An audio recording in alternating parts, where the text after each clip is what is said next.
General Manager Sam Presti tried to keep expectations in check when he gave his end-of-season press conference in early May. His Oklahoma City Thunder had just completed a 47-35 effort with a first-round exit, losing to the Houston Rockets in 5 games. The Thunder finished with the franchise's third-youngest roster. "The age of the team is a great foundation for us in terms of player development," Presti said. "I think we do have to be intentional with the development of the group going forward. Throughout the roster, I think there's opportunity for a lot of different guys to improve and get better." In reality, that was the Thunder's fallback plan. Perhaps a worst-case scenario. As Sports Illustrated's Lee Jenkins wrote in July, Presti, after the season, handed his staff pictures of MacGyver, the resourceful 1980s TV secret agent with a penchant for solving problems with Scotch tape and matchsticks, anything handy. It sent a message that Oklahoma City would have to be creative to improve. The franchise had the 21st pick in the upcoming NBA draft but could not trade another one until 2024. Its young players weren't blue-chip prospects. The Thunder needed to become opportunistic to make significant improvements. Nearly 3 months after taking a chance on Paul George, the Thunder stunned the NBA again by trading for 10-time All-Star and 4-time U.S. Olympian Carmelo Anthony, per ESPN's Adrian Wojnarowski and the Vertical's Shams Charania. The cost for both players? Victor Oladipo, Domantas Sabonis, Enes Kanter, Doug McDermott and a 2018 second-round pick acquired from Chicago.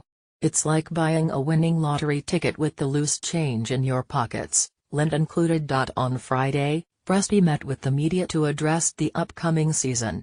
He was asked about the risk of acquiring George despite the forward's uncertain future. "There's only a few guys on this earth that impact the game at that level," Presti said. "In Melo, he's found another." Anthony, like George, can become a free agent next summer. Westbrook falls into that same category. But also like George, he had buy low potential. The Knicks had all but shoved their star player onto the tarmac at LaGuardia, and Anthony had ultimate control of his fate thanks to a no-trade clause that gave the Thunder a tiny opening to work with.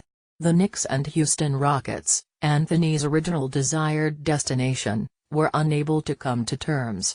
With training camp approaching, Anthony blinked and reportedly added Oklahoma City and Cleveland to his acceptable trade list. If it weren't for the George trade, the Thunder probably wouldn't have wound up on Anthony's radar. There are natural questions about how the pieces fit.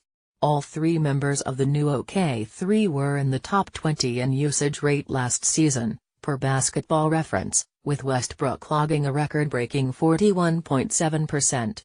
The 3 All-Stars will have to learn how to share the basketball as well as how to help the team without it. On the other hand, life just became much easier for all 3.